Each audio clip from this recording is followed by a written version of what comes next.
Linda, Pak Aman, senior dan guru saya.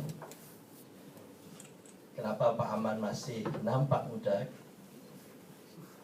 Meskipun sudah emeritus loh beliau, tapi nampaknya masih jauh lebih muda dari usia emeritusnya, karena beliau mampu menyeimbangkan dua sisi kehidupan itu. Oleh karena itu beliau luar biasa. Ya. Terima kasih Pak Aman. Pak Bus, sesama berdekatan karena beliau asli Madura. Mas Ketua PPI, Pak Aziz, dan hadirin sekalian yang saya muliakan, izinkan saya untuk pakai ini sehingga saya di sini aja, sehingga kalau Bu Linda sama Pak Aman, Pak Bus mau mirsani, monggo silahkan. Saya sengaja tidak pakai bridle, ya, hanya pakai bright. Karena apa? Karena bisa jadi kita belum optimal betul memanfaatkan fungsi eskalator itu. Oleh karena itu saya pakai yang standar minimum, standarnya Pak Aman tadi itu. Standar minimum, bright saja sudah lumayan, tidak usah bridle. Tapi tentu kita ingin yang bright. Yang paling tidak bright saja. Ini foto yang waktu masih muda. Masih muda. Baik, terus saja. Terus, Mas, pengantar. Tadi pengantarnya agak panjang sedikit, Bu. Ya. Oleh karena itu mohon tidak dihitung waktu. Enggak, Pak. Ini. Terus saja, terus saja. Nah, ini. Kita itu ada 3 kelompok, baik itu di organisasi maupun sebagai suatu bangsa, itu selalu ada 3 kelompok orang itu. Yang pertama kelompok laissez-faire, tidak peduli, apa saja. Atau kelompok pengacau, free rider. Atau justru kelompok yang memang aktif betul, yang ikut memikirkan bangsa dan negara ini. Pak Aman, Pak Bus, dan Bu Linda, kalau saya pirsani, saya amati betul wajah adik-adik kita ini. Tidak dengan menggunakan mata biasa ini, tapi menggunakan mata hati. Itu coba dipandang betul wajah-wajahnya. Itu insya Allah, dan saya yakin mereka bukan kelompok yang laissez-faire, bukan kelompok yang free rider, tapi mereka adalah kelompok yang punya kepedulian luar biasa terhadap bangsa ini. Karena apa?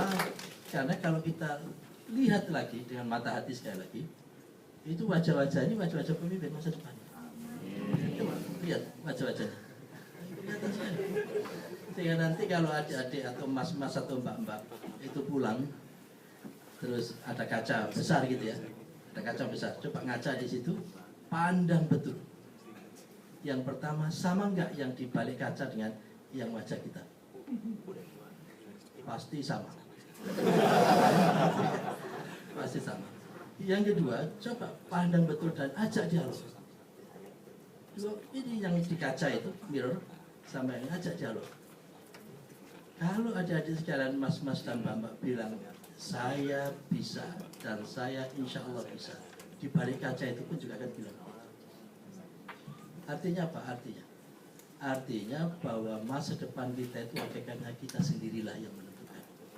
Kalau kita bilang bisa, insya Allah bisa. Tapi kalau kita bilang tidak bisa, saya tidak bisa. Itu yang di balik kaca itu juga tidak bisa. Oleh karena itu, yakinlah apa yang kita miliki dan yang kita rasakan sebenarnya jauh lebih besar potensi yang sebenarnya dibanding dengan apa yang kita ketahui. Saya memberikan contoh yang paling sederhana. Sekarang Pak Aziz, kemampuan larinya berapa per jam?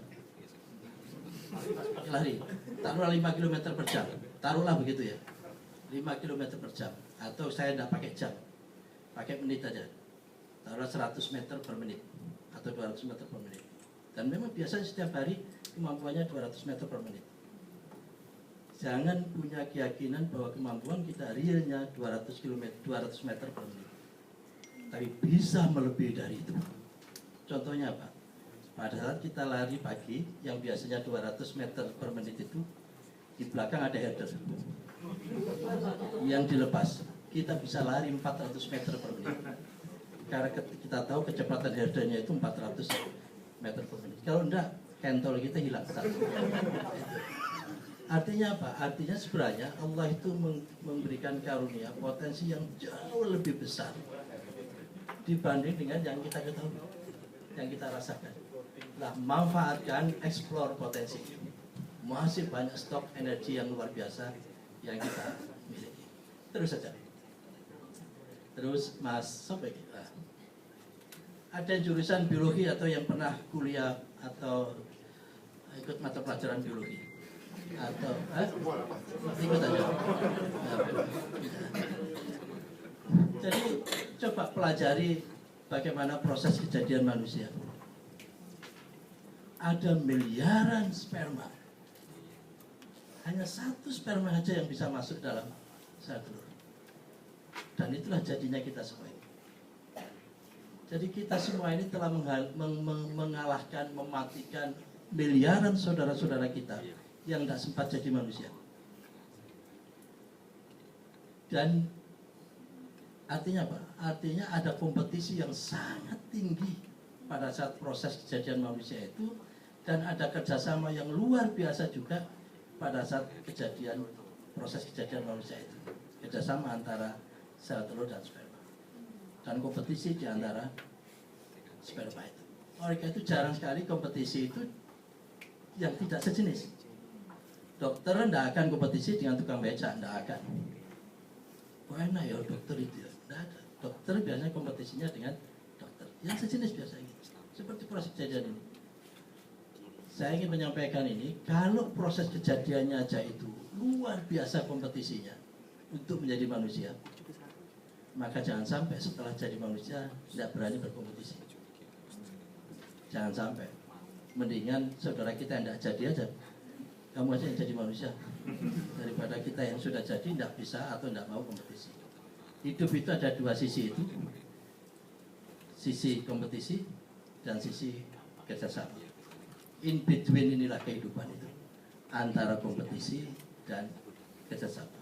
Menjadi mahasiswa di Jepang juga kompetisi sangat tinggi, tapi juga ada kerjasama. Kalau tidak akan bisa terjadi. Jadi antara dinding kerjasama dan dinding kompetisi, sehingga pada saat terakhir kita harus berani berkompetisi, tapi pada saat yang sama kita pun juga harus bisa bekerja sama dengan baik. Terus saja. Ini beberapa pertanyaan. Apa betul pendidikan itu bisa menjadi eskalator atau jembatan masa depan yang cerah, atau kalau pakai judul tadi itu yang lebih cerah? Apa betul? Terus, kami jawab sendiri. Mengapa kita rela meninggalkan keluarga bagi yang sudah punya keluarga, meninggalkan pacar bagi yang punya pacar, ya, meninggalkan tanah air, semuanya punya tanah air, untuk bersusah payah kuliah di Jepang? Saya tidak punya keyakinan orang kuliah di luar negeri itu enak ya. Itu yang diceritakan satu sisi. Kalau diceritakan utuh begitu, tanya Pak Haman, tanya Pak Bus, tanya siapa aja, atau tanya yang panjenengan yang sedang menikmati, itu tidaklah mudah. Sama sekali tidak. Justru kalau merasa nyaman terus saya ragu, ini kuliah pedulinan gitu. Jadi ini pertanyaan kedua untuk menjawab kaitan dengan pertanyaan pertama, apa betul pendidikan itu bisa sebagai eskalator? Terus pertanyaan berikutnya, mengapa kita bersusah payah kuliah di sini? Terus jawabannya karena kita punya keyakinan bahwa pendidikan itu memang bisa menjadi eskalator, dan itu dibuktikan dari beberapa ini. Yang pertama, pengalaman agak empiris, yaitu kisah mahasiswa PENS waktu waktu kami direktur batch dulu Pak Aman, itu tahun 2000, itu ada seorang ibu datang ke tempat saya. Ibunya itu pekerjaannya memandikan jenazah. Datang, Pak, tolong anak saya bisa diterima di Politeknik. Akhirnya kami terima, 3 tahun lulus. Terus habis itu dia dikirim di perusahaan Jepang yang ada di Jepang. Akhirnya dia bisa menghidupi adik-adiknya. Dari pengalaman empiris itulah, terus tahun 2004 kami buat PMDK berbeasiswa. Karena biasanya PMDK itu mahal, kami balik logikanya. Ini enggak, PMDK murah dan gratis. Akhirnya apa? Jadilah. Ternyata beberapa anak 4 tahun, 5 tahun ini lulus, luar biasa. Dari sekedar itu, ternyata bisa sekolah itu menjadi jembatan untuk hidup masa depan. Dan kalau enggak, ngapain susah-susah ke sini? Gitu. Di samping itu ada banyak pengalaman empirik lainnya. Ada juga kajiannya Pak Jeffrey Disah, ya no poverty itu. Dia tesisnya kalau mau motong mata rantai kemiskinan, ya urusi pendidikan, selesaikan. Atau Pak Stark Maskin, itu pun juga bilangnya begitu. Atau Pak Charles Bernstein juga seperti itu. Dari itulah maka pada saat 2009 kami dapat amanah menjadi Mendikbud itu, program 100 harinya kita buat bidik misi itu. Jadi Pak Presiden bilang, Pak Nuh, gimana caranya anak-anak miskin bisa kuliah? Hanya pesan itu aja Pak. Oke Pak, kita carikan. Dalam program 100 hari kita rumuskan, jadilah bidik misi itu. Gimana caranya orang-orang miskin itu yang tadinya tidak mungkin menjadi mungkin dan mungkin menjadi kenyataan. Kita buat program bidik misi itu. Dan akhirnya kita tuangkan di dalam Undang-Undang 12 tahun 2012, Undang-Undang Pendidikan Tinggi, yang salah satu pasalnya, saya lupa pasal berapa, di situ dipastikan setiap perguruan tinggi negeri minimum 20% dia harus menerima mahasiswa itu berasal dari keluarga yang tidak mampu tetapi memiliki kemampuan akademik dan dari daerah-daerah 3T. Itu kita tuangkan dalam Undang-Undang 12 tahun 2012, sehingga urusan ini sudah bukan menjadi urusan pemerintah, tapi sudah menjadi urusan negara. Gitu. Jadi bukan urusan kementerian dan juga bukan pula urusan pemerintah, tapi sekali lagi menjadi urusan negara karena sudah masuk di dalam undang-undang. Terus saja. Ya tadi itu jawabannya. Ya, apa betul? Karena kita meyakini antara lain. Ya. Terus ini sengaja saya tampilkan mengingatkan Pak Aman. Ya. Ya. Ini Bu Irina Bukova, Direktur Jenderal UNESCO. Dia bilang ini panjang, silakan baca sendiri. Terus ini, terus Mas. Terus Pak Nelson Mandela, ya. Education is the most powerful weapon. Ini gara-gara yang ngomong Pak Nelson Mandela di-quote. Tapi kalau kita yang ngomong, tidak ada yang meng-quote. Tidak ada yang meng-quote. Gara-gara itu kan ada kisah begini. Saya sampaikan kemarin di Tauku itu. Jadi ada anak mesin ITS. Mesin kan tahu sendiri bagaimana suasana di mesin.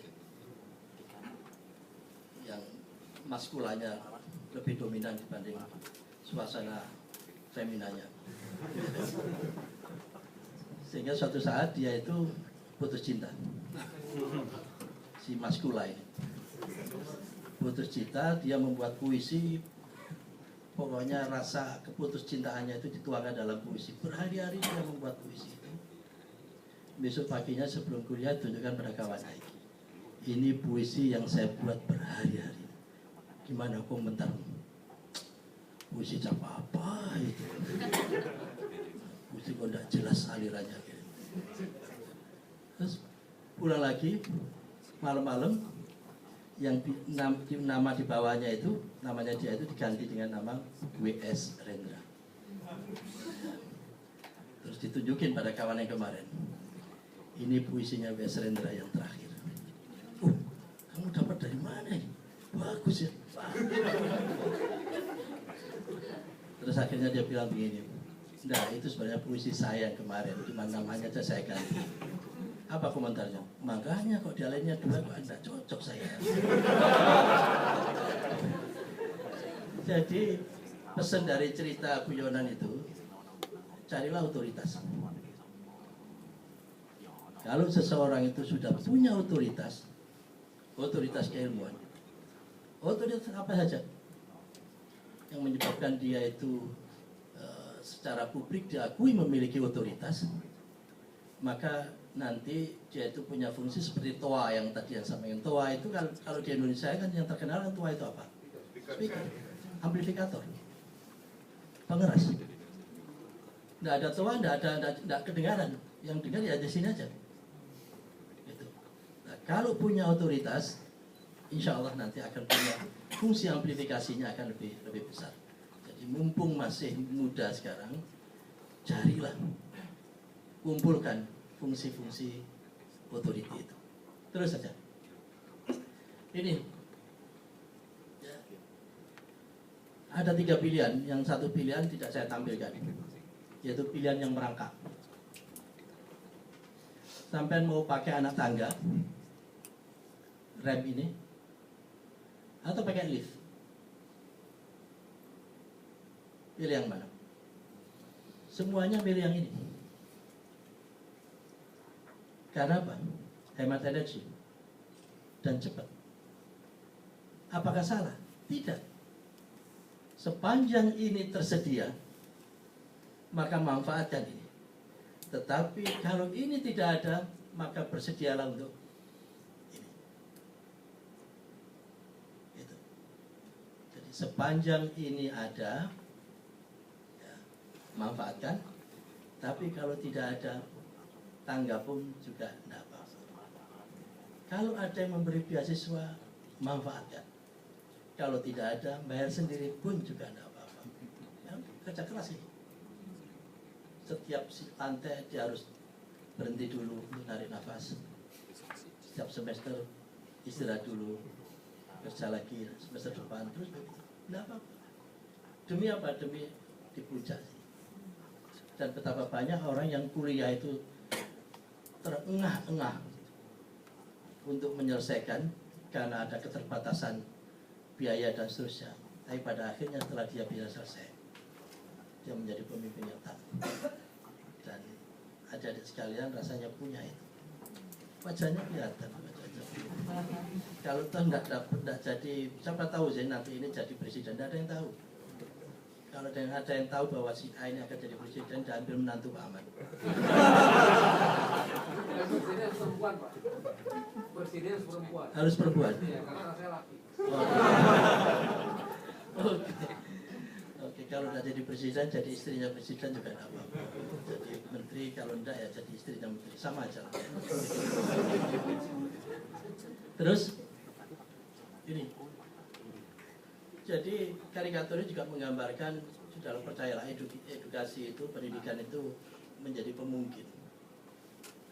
Mohon maaf Pak Bus, saya juga tidak begitu yakin kalau Pak Bus tidak kuliah di IPB terus bisa keliling kemana-mana, paling banter jual sate. Iya. Dan itu sahabatnya beliau yang jual sate banyak, yang tetap dicampur banyak. Gara-gara tidak sekolah, tapi gara-gara beliau sekolah di IPB terus melanjutkan lagi ke Amerika dan seterusnya menjadi eskalator. Percayalah itu, yakinlah itu. Terus Mas, ini ya yang ada di lapangan seperti inilah.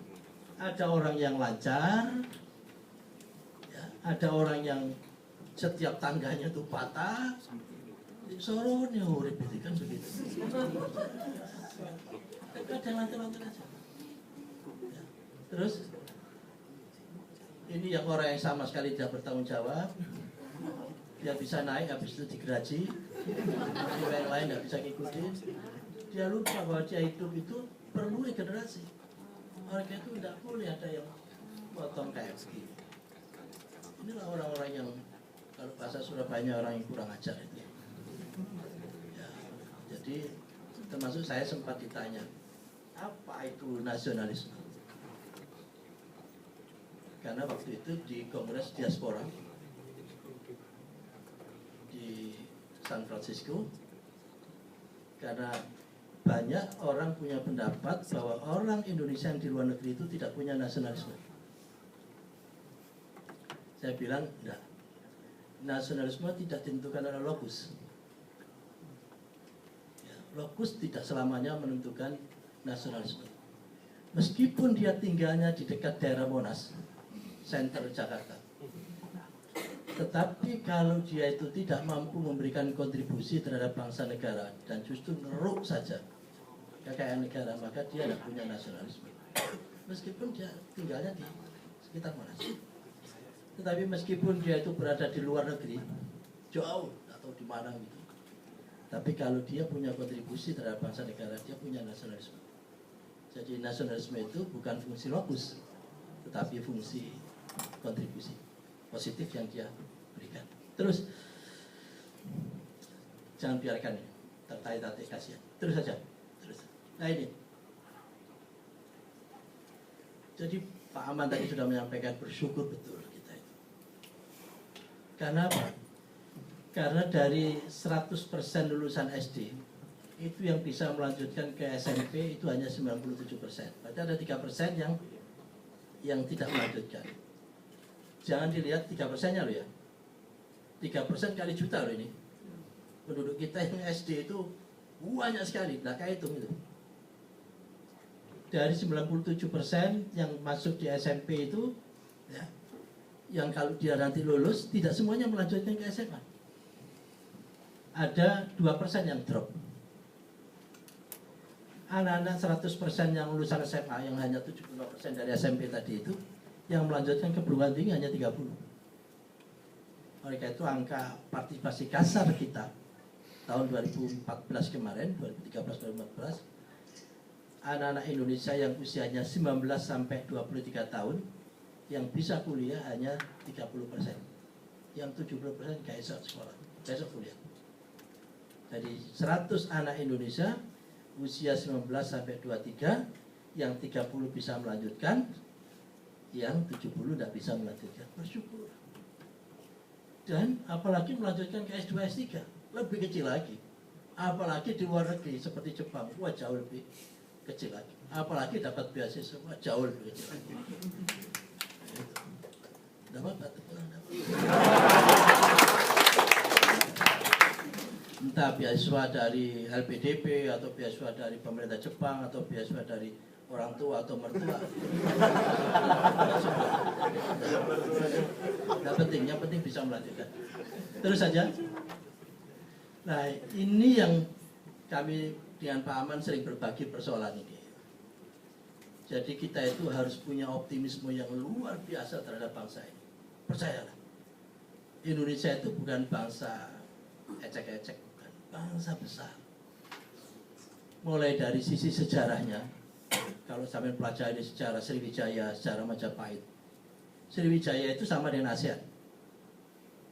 Ya, dilanjutkan oleh Majapahit. Kalau sampai baca lagi, kenal dengan Marco Polo, ya, coba bandingkan perahunya Marco Polo sama perahunya Majapahit. Artinya kita ini bangsa besar. Dan dalam sejarahnya menghadapi berbagai persoalan dan alhamdulillah bisa diselesaikan.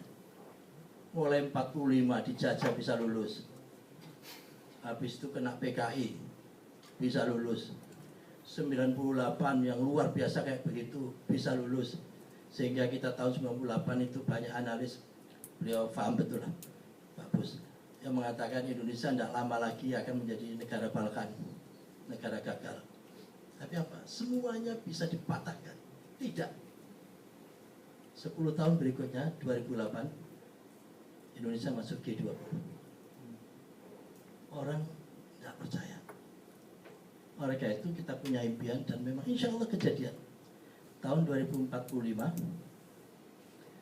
Indonesia akan menjadi negara yang luar biasa. Tanda-tanda itu ada bagi yang bisa membaca tanda.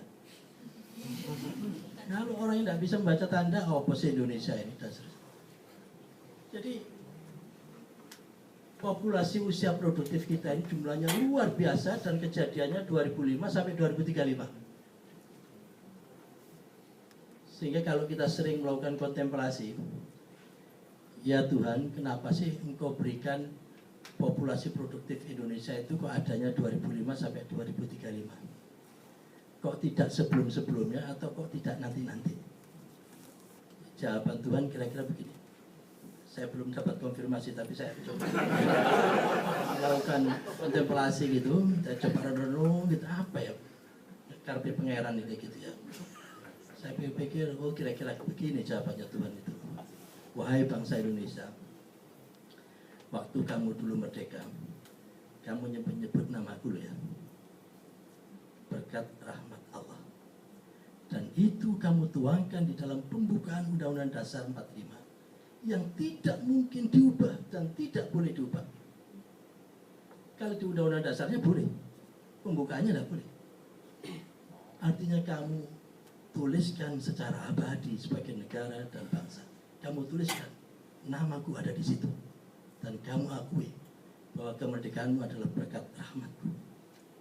Oleh karena itu kata Tuhan, ini saya belum dapat konfirmasi kira-kira. Oleh karena itu kata Tuhan, aku berikan rahmat kembali yang belum pernah aku berikan sepanjang sejarah kemerdekaanmu. Yaitu berupa apa? Berupa populasi usia produktif yang jumlahnya luar biasa. Untuk apa Tuhan? Kamu siapkan 100 tahun Indonesia merdeka. 2045. Oleh karena itu kejadiannya 2005 sampai 2035. 10 tahun berikutnya masuklah itu. Dan Anda semua adalah menjadi orang-orang yang akan menjadi kendali 2045. Yakinlah itu. Ya. Tepuk tangan mau sampai yang dari ini. Ya. Yang 0 sampai 9 itu jumlahnya 45,9 juta. Yang 10 sampai 19 sekian. Yang 20 sampai 29 sekian. Mereka ini nanti 2045 usianya sekian. Kok tahu? Tinggal nambahkan aja. Matematika biasa ini. Matematika biasa. Sehingga Pak Aman, Pak Gus, kalau kita ingin menjadikan Indonesia ke depan 2045 itu baik, fokus di sini. Kalau yang di sini itu susah untuk diatur, ya, susah diajak untuk baik, biarkan. Dia akan mati sendiri. Mati sendiri, tidak usah dibunuh, mati sendiri. Tapi ini yang harus kita fokuskan, betul-betul ini.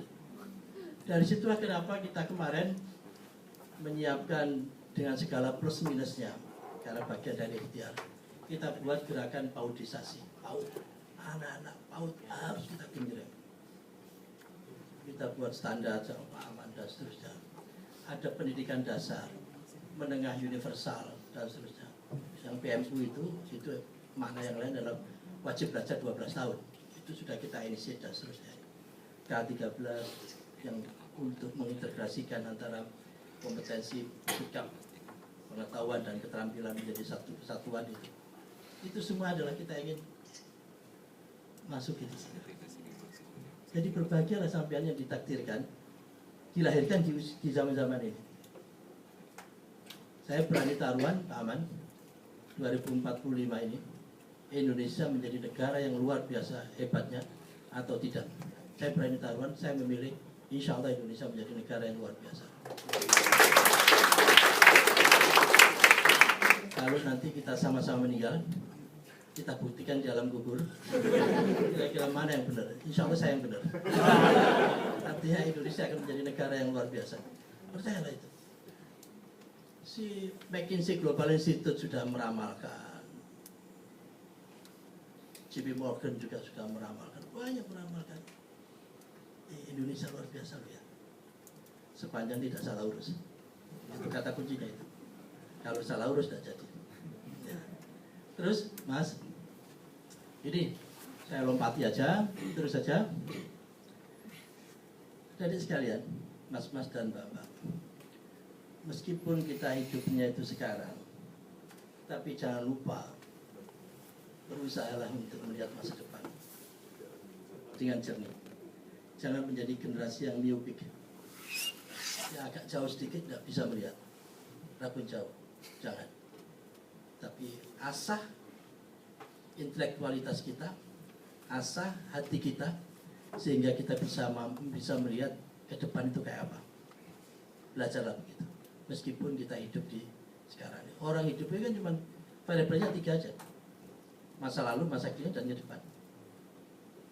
Masa lalu bagian dari pembelajaran, masa kini inilah real kehidupan, masa depan karena disitulah kita nanti akan berakhir. Terus kebanyakan ini. Nah ini persoalan Indonesia itu ya ini. Ya, yang pertama adalah penyakit sosial dan disparitas. Penyakit sosial yaitu urusan 3 ini. Kemiskinan, ketidaktahuan, atau saya tidak pakai kata kebodohan, tapi ketidaktahuan, sama keterbelakangan peradaban. 3 ini, sama disparitas. Oleh itu kalau kita bisa menyelesaikan ini, itu luar biasa. Dan tugas kita memang menyelesaikan ini. Ujung-ujungnya ini. Nah, semua punya keyakinan bahwa pendidikan itu sebagai pemutus mata rantai itu. Kita selesaikan dengan pendidikan. Kemiskinan selesaikan dengan pendidikan. Seperti yang tadi. Ketidaktahuan tentu dengan sekolah, dengan kuliah menjadi tahu. Keterbelakangan peradaban pun juga demikian. Jadi pendidikan saya kira, oleh karena itu tidak ada negara di dunia ini yang tidak, pemerintahnya tidak meletakkan ada satu kementerian yang ngurusi pendidikan, tidak ada. Meskipun negara maju. Jepang pun juga ada kementerian yang ngurusi pendidikan, terserah digabung dengan kementerian apa, tapi pasti ada. Meskipun negara maju, apalagi negara yang belum maju. Kalau enggak malah ditinggal. Terus ini persoalan kita. Ini yang Pak Ahmad tadi.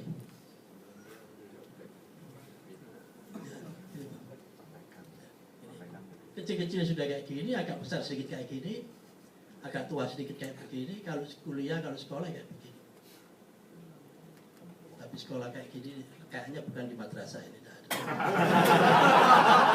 Tidak ada, Pak. Madrasah masa kayak begini. Madrasah kan pakai baju panjang. Terus saja. Ini real kehidupan kita. Kemiskinan. Ini kemiskinan perkotaan ini. Kok tahu? Gampang. Ciri kota itu ini. Ada gedung tinggi. Jadi Bangkalan itu kota atau bukan, cirinya gampang. Dia punya gedung tinggi atau tidak. Kalau tidak punya belum kota. Ini ada kita semua. Ini banyak sekali gitu. Tahu saya kalau mau saya carikan gitu, saya ajak aja satu tempat akan ketemu dengan kayak gitu. Terus ini ya, ini real yang kita hadapi. Meskipun kita punya impian besar nanti 2040, tapi jangan dilupakan ini real. Karena kita tidak ingin masuk di 2045 stasiun yang luar biasa hebatnya, tapi masih kececer adik-adik kita yang tidak bisa naik kereta bersama-sama kita. Tidak benar. Oleh karena itu, siapapun yang kececer tadi itu, yang tidak punya akses pendidikan, yang masukkan dalam gerbong pendidikan tadi itu. Terus saya hanya pesan lewat, saya baca Pak Bus, kejadian yang di Pasar Ikan itu. Saya nangis. Saya tidak ngurusi benar atau salah. Kalau toh ini salah orang-orang di situ, I don't care. Tapi coba bayangkan, anak-anak yang ada di situ sebentar lagi ujian. Sebentar lagi ujian. Tega-teganya dia demi kebenaran dia bongkar sekolah. Sebentar lagi puasa. Oleh karena itu saya katakan ini matinya atau bebunya hati nurani. Terlepas dia benar atau salah. Karena kita itu di dalam kehidupan tidak cukup ngurusi kebenaran. Yang kita urusi itu kebenaran, kebaikan, dan keindahan. Logika, etika, dan estetika. Kalau orang itu masih mengandalkan logika kebenaran, itu levelnya level bawah lah Mas. Demi kebenaran, demi kebenaran. Padahal ada lagi, demi kebaikan. Saya kasih contoh. Kalau kita lagi naik sepeda, atau naik mobil, ketemu traffic light, merah berhenti, hijau jalan, ya kan gitu kan. Sampai pas hijau harus jalan, bener. Tapi ada orang lain yang merah terus dia ikut jalan, apa yang kita lakukan? Demi kebenaran, saya hijau jalan, kamu merah mestinya berhenti, tapi kamu jalan, saya tabrak. Apa itu yang akan kita lakukan? Tidak. Sampai sepeda di situ kereta. Selesailah riwayatnya. Oleh karena itu saya juga tidak habis pikir, kenapa pengambil kebijakan itu hanya mengandalkan kebenaran. Ada kebaikan. Terus terang saya agak lama merenung dan menangis saya. Saya tidak melihat itu benar salahnya, tidak. Bijak. Dan bijak itu adalah urusan hati, bukan urusan logika. Kan mereka mau ujian, dan sebentar lagi dia puasa. Apa tidak bisa sih ditunda beberapa bulan berikutnya? Juga sekarang belum diapa-apain. Dan semua media, hampir semua media, semua pengamat beku. TNI, Polri pun beku. Seakan-akan kita kehilangan dari grensernya hati itu. Orang hanya bisa menangis, tapi tidak ada kekuatan yang mampu mendobrak itu. Itu pesan saya, wahai adik-adik sekalian, kalau nanti dan insya Allah menjadi pemimpin, tolong yang bijak, terutama yang terkait dengan kaum duafa, ya, dengan kaum yang lemah, tolong yang bijak itu aja. Perlakukan mereka dengan baik. Gitu. Jangan sekedar menggunakan logika, tapi kombinasikan antara logika, etika, dan estetika. Saya tadi guyonan sama Pak Aman. Pak Aman tidak mungkin beliau beli lukisan yang besar gitu. Pada saat gajinya masih gaji dosen, tidak mungkin. Di samping tidak bisa beli lukisan, kalau beli lukisan yang besar taruh di mana? Artinya memang levelnya belum level keindahan. Kita tidak butuh keindahan, mengurusan logika aja belum selesai. Terus Mas, ini contoh yang sering saya sampaikan untuk membuktikan bahwa pendidikan itu bisa memotong mata rantai kemiskinan ini. Kecilnya seperti ini, banyak ini anak-anak yang kecilnya seperti ini. Ya. Begitu dia bisa melanjutkan bidik misi, melalui bidik misi dia bisa melanjutkan kuliah. 20 tahun berikutnya dia seperti ini. Banyak contoh. Dan saya yakin di antara adik-adik sekalian, mas-mas maupun bapak-bapak, ada yang kecil yang seperti ini. Wajahnya kelihatan. Wajahnya kelihatan. Itu potongannya ketok. Potongan suki mulai cilik sama potongan tidak pernah suki itu kayak ketok kelihatan. Itu kan saya selalu bilang, kemiskinan itu tanda-tandanya tersimpan rapi di 4 titik. Sudah rapi sekali. Bukan lagi di rem. Tidak bisa dihapus. Ya itu yang pertama di wajah. Miskin atau wajah-wajah kaya itu kelihatan. Yang kedua di tangan. Makanya tadi saya berusaha salaman itu sekaligus untuk ngetes. Ini suki apa yang melarat ini. Jadi neuropressure-nya, tekanan neuro syaraf di tangan itu beda. Detaknya kaya sama detaknya miskin. Terus yang ketiga di pundak sini, di pundak ini. Pundaknya orang kaya sama orang miskin beda.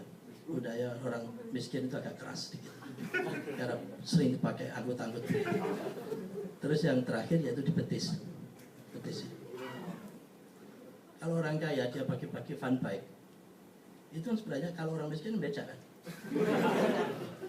Nah itu kalau dibawa ke lab, struktur ototnya itu, ya, muskulnya itu dibawa ke lab.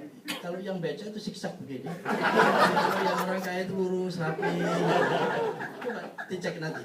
Kan tidak benar juga itu.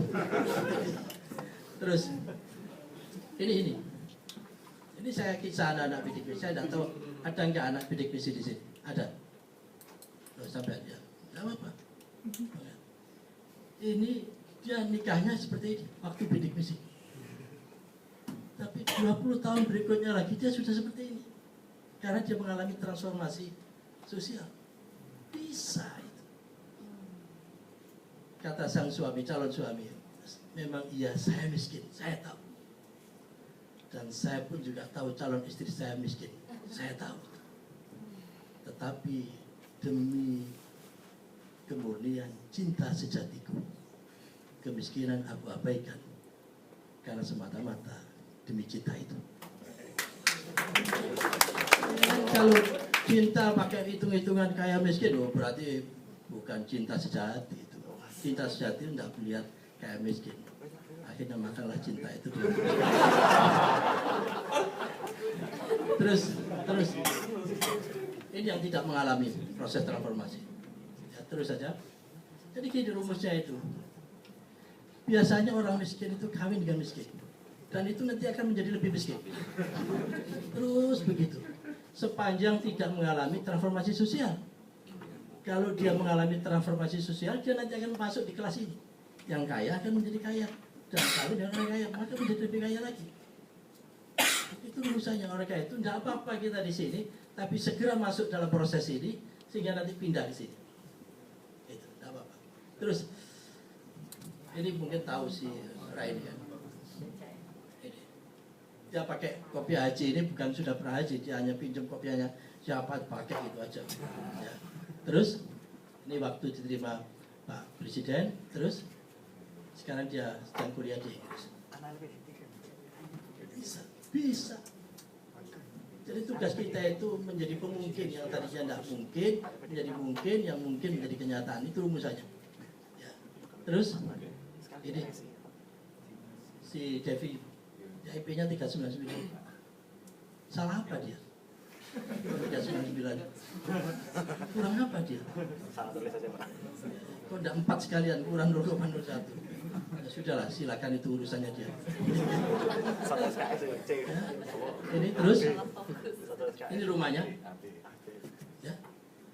Sekarang dia lagi persiapan untuk ke Australia. Ya. Terus lagi, ini si Ujang.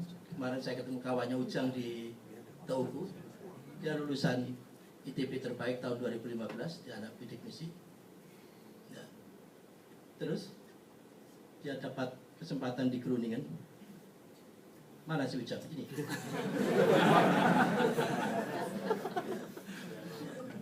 Terus lagi, ini dia bahagianya dia. Ya. Terus lagi, terus lagi, terus lagi.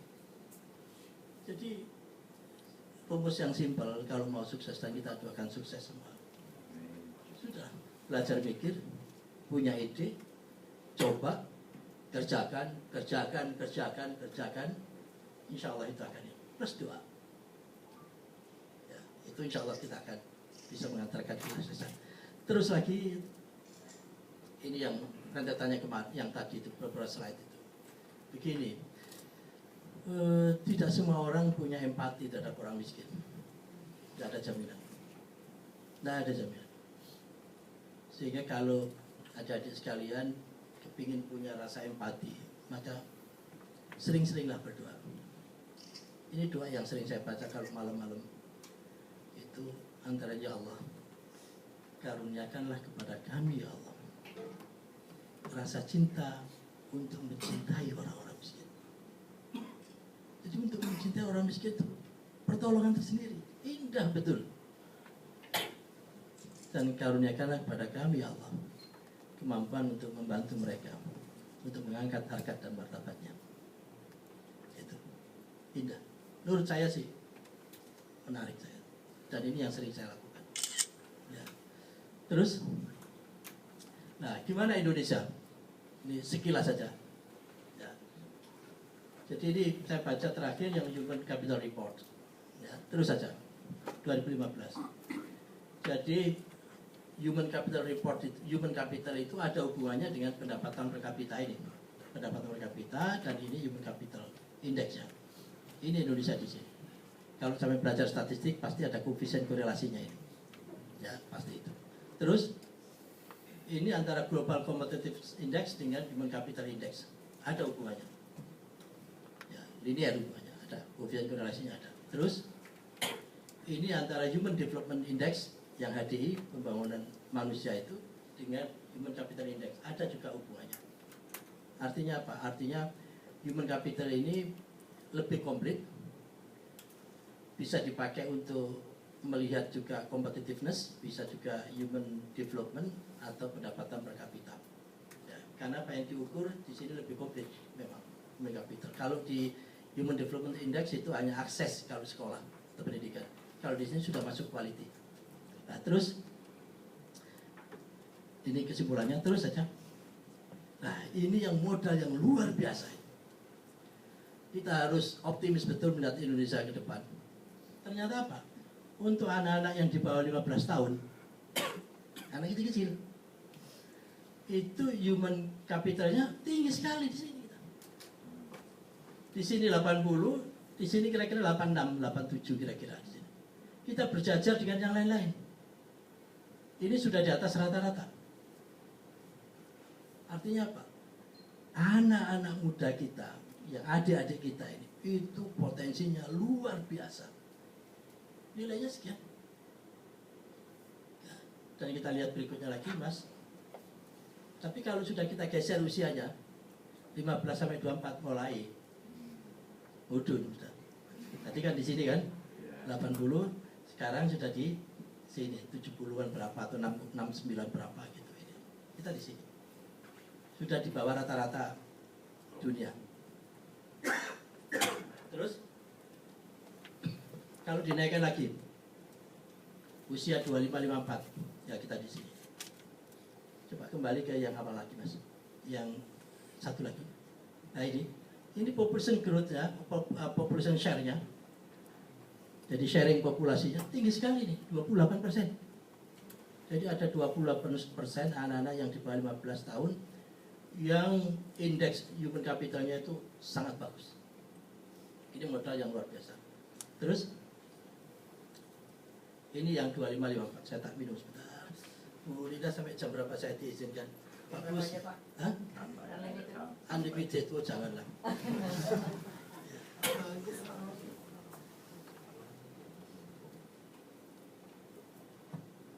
Sampai ini habis ya.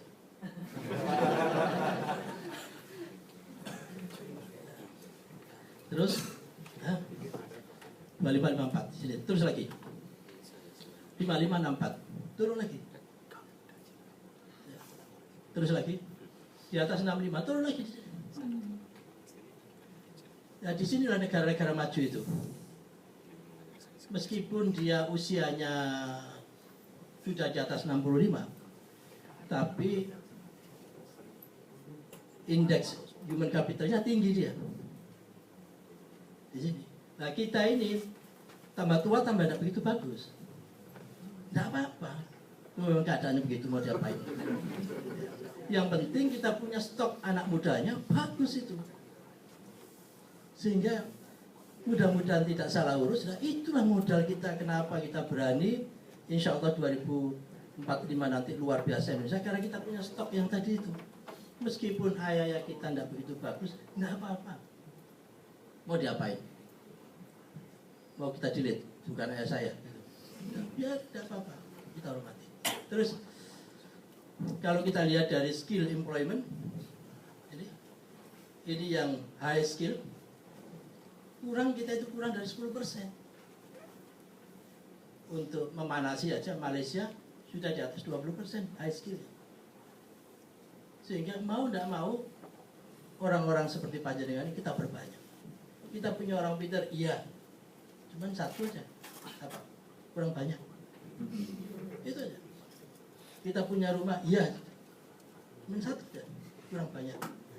Ya tidak boleh kalau rumahnya banyak, tangganya banyak. Ya, itu yang tidak boleh, rumahnya banyak, tangganya banyak. Nah itu yang tidak boleh. Rumah banyak, tangga tetap satu. Ya, rumah banyak, tangganya banyak, rumah tangganya banyak.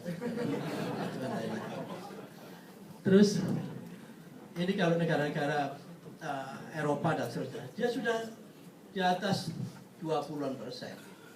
Sehingga jangan berkecil hati, teruslah kita berjuang di situ. Terus ini yang dinilai tadi itu, terus saja. Ini yang dinilai, ya ada skillnya juga, ada ekonomi partisipasi dan ada quality of education dimasukkan di sini. Jadi tidak hanya bisa sekolah, tapi kualitas sekolahnya kayak apa. Gitu. Terus saja. Ini sekedar kontemplasi dari report 2015. Indonesia rankingnya 69, nilainya 66. Vietnam rankingnya 59, rankingnya 68. Malaysia rankingnya 52, 70. Kalau kita genjot terus ini naik, insya Allah bisa. Kita geser ini. Sepanjang ini dan ini tidak boleh naik. Kalau ini tidak boleh naik, dan kita genjot, bisa nyalip. Persoalannya ini tidak kan? Ini juga tidak mau disalip dia. Maunya naik. Oleh karena itu rumusnya terus lagi. Rumusnya ini. Ya kan? Jadi persoalannya di sini sekarang. Siapa yang pernah SMA? Jadi kan ada rumus di SMA itu ST sama V 0T tambah setengah AT kuadrat kan. Gitu. Kita kalah di sini. V0. Kita kalah. Orang lain sudah di depan sana, kita masih di sini. Apa punya kesempatan kita bisa nyalip? Punya. Karena ada di sini fungsi kuadratik. Begitu A-nya ini kita bisa mainkan dan di sini dikalikan T kuadrat, bukan T biasa. Kalau ini T biasa, ini T kuadrat, akan ada lompatan yang luar biasa. A itu apa? A itu kan dvdt kan, perubahan kecepatan terhadap waktu. Kecepatan itu apa? Perubahan posisi terhadap waktu. Sehingga esensinya kalau mau ngejar yang lain-lain itu bukan lagi pada kecepatan, kalah kita mas, tapi percepatan. Kembali ke sebelumnya mas, pegang rumus itu tadi, terus lagi. Nah ini. Jadi alhamdulillah Pak Aman, kita sempat diberi kesempatan bersama-sama dan sempat mikir juga untuk menuju 2045. Kita buat waktu itu 10 tahunan. Ya 10 tahunan, 2010, 2020, 21, 2030 ini dan seterusnya. Kita perkirakan di sinilah masa keemasan Indonesia insya Allah. Nah, 2010-2020 dan ingat tadi yang bonus demografi itu 2005 sampai 2035. Ya, maka di sini tidak ada cara lain kecuali apa? Investasi besar-besaran harus kita lakukan di dunia pendidikan. Harus besar-besaran. Bukan sekedar investasi biasa, besar-besaran dan berkeadilan. Sehingga dari situ kita buat tahun 2009-2015 ada gerakan PAUDisasi, ada PMU, ada kurikulum 13, ada sekolah anak TKI, ada PTN di perbatasan, ada bidik misi, ada PSM, bantuan sosial miskin, ada Undang-Undang 12, dan ada LPDP. Jadi LPDP itu kita desain bukan sesuatu yang berdiri sendiri, tidak kita kaitkan dengan ini. Karena kita butuh yang luar biasa, yang melampaui batas critical mass tadi itu, sehingga harus ada percepatan. Kalau dibiarkan pakai beasiswa dari saudara-saudara kita luar negeri dan seterusnya, tidak bergerak. Ya, tidak bergerak. Ya dapat sedikit-sedikit dan malu kita itu kadang-kadang. Karena setiap kali kalau dulu saya ketemu Pak Dubes atau ketemu menteri yang lain, termasuk menteri Jepang, salah satu pertanyaan yang selalu saya sampaikan, ada enggak beasiswa? Mesti miss. Tapi tidak apa-apa itu kita lakukan untuk adik-adik kita. Tapi sekarang ada nggak sekolah yang bagus di tempat Anda? Ya. Biayanya mahal, berapapun saya beli. Sehingga kasus New Zealand bagus, menarik sekali. New Zealand itu biasanya ngasih beasiswa hanya 5 orang. Begitu kita kirim anak-anak kita ke sana, oke Pak Anu kalau gitu saya kasih 50 orang. Kita bayar sendiri, tapi dia menaikkan juga jumlah kuotanya. Jadi itu konsep syukur. Kita bersyukur di situ, tambahin lagi. Jadi ini rentetan besarnya itu begini sebenarnya. Jadi LPDP itu kita desain untuk ini persiapan 2045, bukan sesuatu yang lepas sendiri-sendiri, enggak. Undang-undang ini pun juga demikian. Nah, terus saja. Karena apa? Karena kita bersyukur betul anggaran pendidikan itu begini. Tahun 2005 76 triliun. Terus naiklah di sini mulai pemberlakuan 20% itu. Tapi sebelum pemberlakuan 20% ini sebenarnya sudah dinaikin.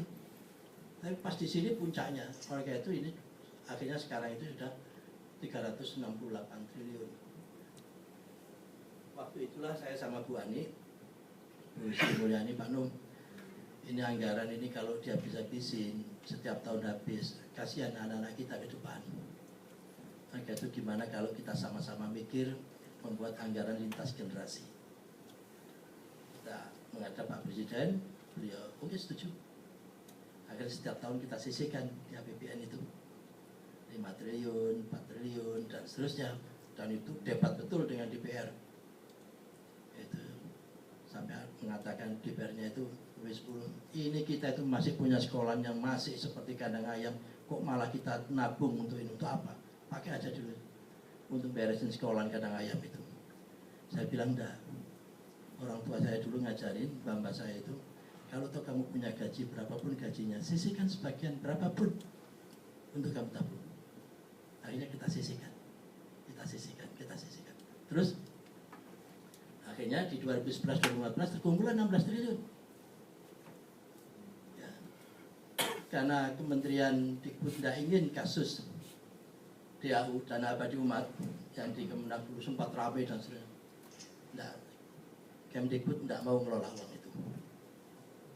Supaya tidak dicurigai kita bisnis dan sebagainya. Sudah, bentuk aja lah. BLU. Badan Layanan Umum yang kita kasih nama LPDP itu. Jadi itu kita pakai, sudah dikelola dengan baik. Ya, BLU itu dananya sebenarnya dari APBN Kemdikbud yang kita sisihkan. Harapannya, pikiran jangka panjangnya itu begini. Kalau 2011-2014 kita terkumpul 16 triliun dan 2015-2020 yang sekarang kita harapkan pemerintah sekarang itu bisa menyisihkan 20 triliun, kita punya 36 triliun induknya.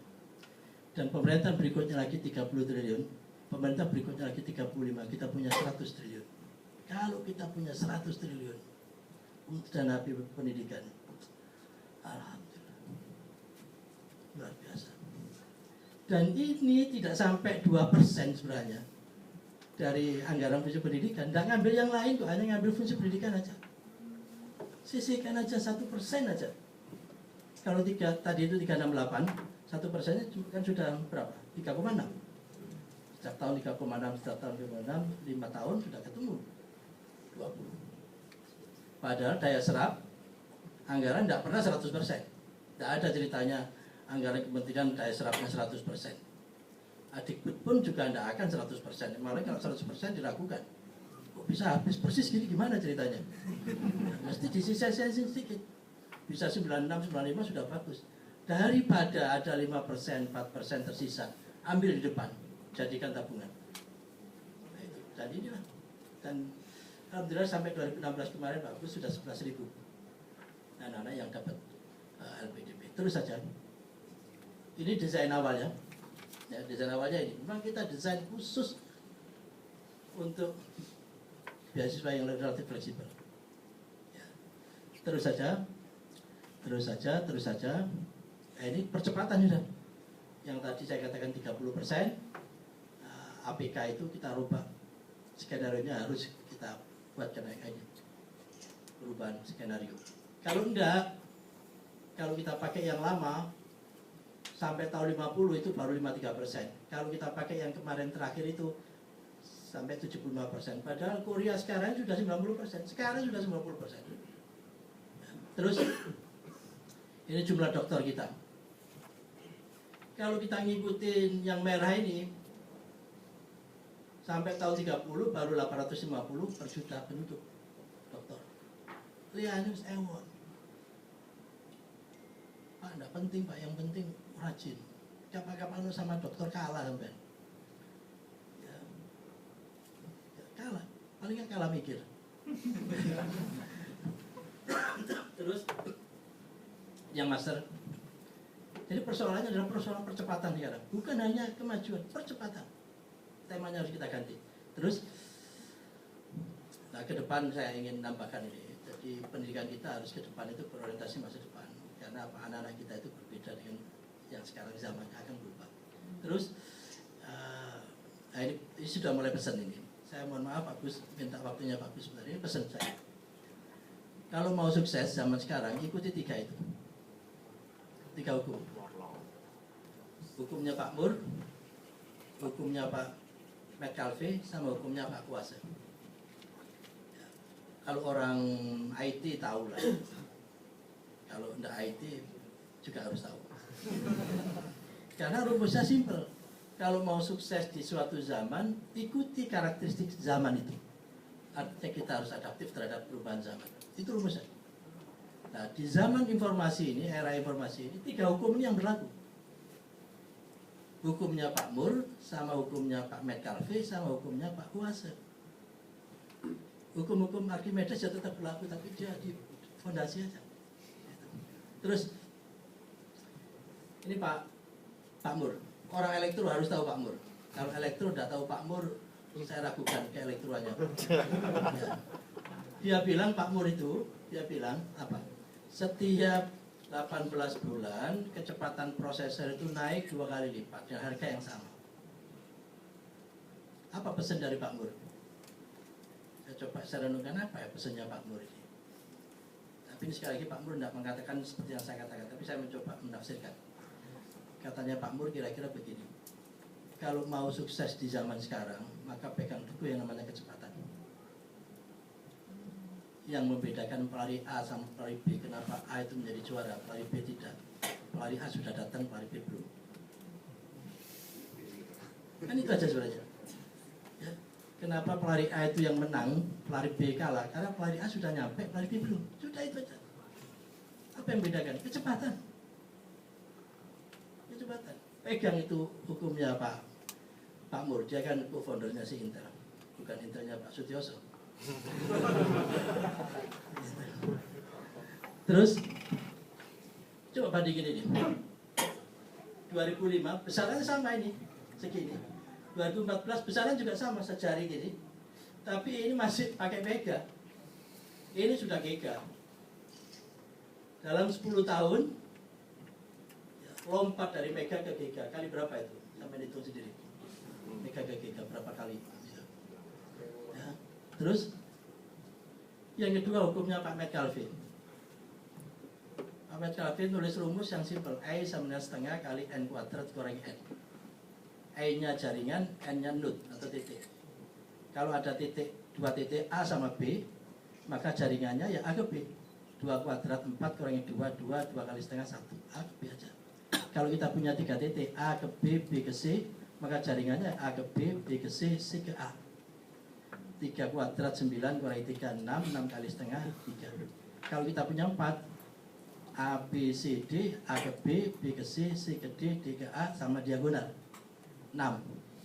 Ya, 4 kuadrat 16 kurangi 4, 12 kali setengah 6. Tapi jangan berhenti di situ. Ini ada fungsi kuadratiknya.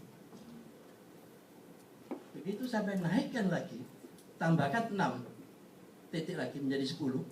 Bukan berarti tambah 20.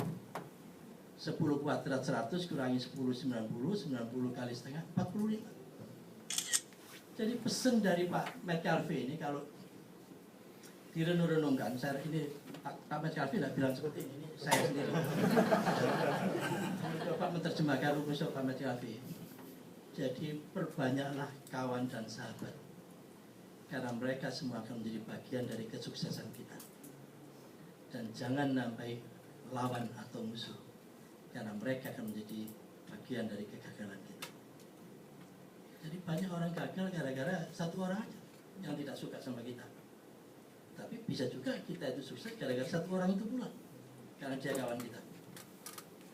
Jangan sekali-kali nambahi musuh, nambahi lawan, karena dia nanti akan menjadi bagian bersama-sama dengan kegagalan kita. Sehingga pas kayak begini ini tolong manfaatkan betul. Jangan sampai ada sesama PPI Jepang kawan saya. Gitu. Terus yang kedua Pak Kuasa. Pak Kuasa itu yang ketiga ya, Pak Kuasa. Pak Kuasa itu penerima hadiah Nobel tahun 40-an. Yang kasih rumusan simpel tentang pentingnya efisiensi. Jadi kalau mau sukses zaman sekarang, cepat, banyak kawan, efisien. Gitu. Dia penerima hadiah Nobel. Terus ini, jadilah seperti jarum jam. Jarum jam tidak akan bergerak kalau jarum menitnya tidak bergerak. Jarum menit tidak akan bergerak kalau detiknya tidak bergerak. Oleh karena itu jangan abaikan gerakan dari detik. Karena gerakan detik itu akan menggerakkan menit, dan gerakan menit itu akan menjadi gerakan yang jam. Jam itu menjadi hari, hari menjadi minggu, demikian dan seterusnya. Esensinya apa? Jangan berhenti untuk berprestasi, meskipun itu kecil. Karena prestasi yang besar itu adalah akumulasi dari prestasi kecil-kecil itu. Contohnya, tidak mungkin sampai di wisuda kalau setiap mata kuliahnya tidak ada yang lulus. Nah, itu kan prestasi kecil, mata kuliah. Tapi kalau mata kuliah tidak lulus, tidak mungkin bisa ketemu IPK-nya 3, untuk satu orang, bukan 2 orang. Terus satu orang. jadilah prosesor. Ya. Prosesor tidak ada ceritanya, prosesor lebih besar dari komputernya, tidak ada. Saya belum menemukan ada prosesor besar sama dengan komputernya, tidak ada. Di mana-mana prosesor itu pasti lebih kecil dari komputernya. Tapi komputer yang besar itu kalau tidak ada prosesornya, bukan komputer, hiasan saja dia. Terus jadilah mesin. Saya pun juga tidak pernah lihat mesin itu besarnya sama dengan mobilnya. Mesin itu selalu lebih kecil dari itu. Jadi kalau saya pinjam istilah Toyn B, kreatif minority, kelompok kecil tapi mampu menggerakkan. Seperti Panjaringan, tidak banyak orang ini kayak Panjaringan, tapi mampu menggerakkan Indonesia yang besar. Terus kalau pinjam Pak Par itu ya, yang hukum 20-80, ikhtiar 20%, hasilnya 80. Nah, maka jadilah kelompok yang 20. Kelompoknya kecil tapi jangkauannya luar biasa. Itu yang saya sering sebut dengan enabler. Terus saja. Ini tips sukses. Terakhir, 1, bakti pada orang tua. Orang tua itu ada 3. Orang tua kita yang melahirkan, orang tua akibat pernikahan kita, dan orang tua guru kita. 3 itu orang tua kita. Ya. Gemar bersedekah. Meskipun biasanya terlambat, sisihkan. Kalau sudah bisa itu lumayan. Kalau belum, belum. Ya. Biasakan di rumah ada kotak kecil, setiap hari sebelum berangkat cemplungkan. Nanti kalau sudah agak banyak, sedekahkan. Jangan lupa banyak ya. Sayang ternyata. Biasanya kan begitu. Tapi kalau sudah ngumpul banyak mau dibagi ya, ternyata banyak. Adaptasi terhadap perubahan. Pekerja keras. Tidak ada ceritanya orang sukses itu dengan malas-malasan. Ceritanya tidak ada. Ceritanya itu tidak ada. Kalau ada cerita dengan malas-malasan sukses, itu berarti menarik untuk ditiru. Tapi saya belum pernah mendapatkan cerita dengan malas-malas sukses. Tidak ada. Jangan ikuti yang tidak ada cerita. Terus bagi yang muslim, sholat malam dan sholawat. Kalau baca sholawat jangan terlalu pelit. Ada orang baca sholawat itu pelit sekali. Allahumma sholli ala Muhammad. Terlalu pelit. Padahal kalau orang manggil bapaknya dia, Bambang, kita juga tidak enak. Budi, Dula, tidak enak.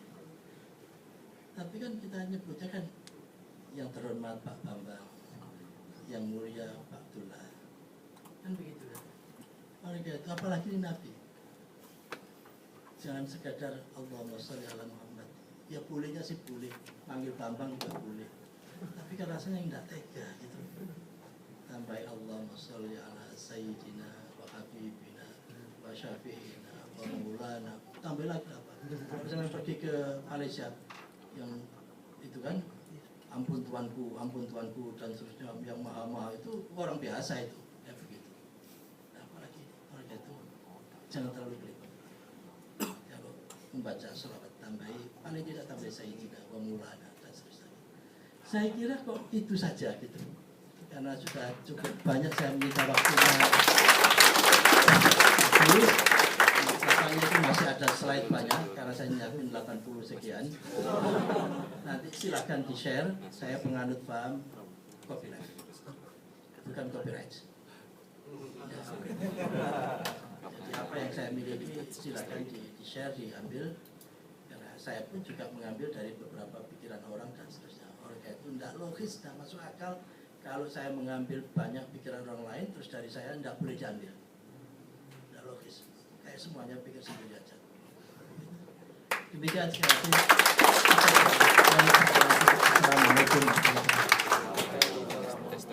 Terima kasih, luar biasa sekali Pak. Alhamdulillah. Saya rasanya pengen jadi mahasiswa lagi nih Pak, daftar jadi murid Bapak. Baik, anak-anak sekalian, pencerahan yang luar biasa dari dua tokoh senior kita, sebuah sharing kehidupan yang tidak ada ilmunya kecuali dari pengalaman hidup itu sendiri. Dan kita masih ada satu sesi sebelum kita tanya jawab. Saya katakan unlimited ya, ilmu seperti ini nggak ada. Kalau saya boleh cerita Pak, saya juga anak yatim Pak, 9 tahun sudah ditinggal oleh ayah saya, dan ayah saya sebelum meninggal cuman pesannya gini ke ibuku, warisi anak-anak dengan ilmu, dan betul itu menjadi eskalator for the better future, at least paling tidak. Monggo Mas Inul silakan, ini asistenku dulu zaman kuliah, beliau juga pasti menarik waktu dan tempat. Silakan.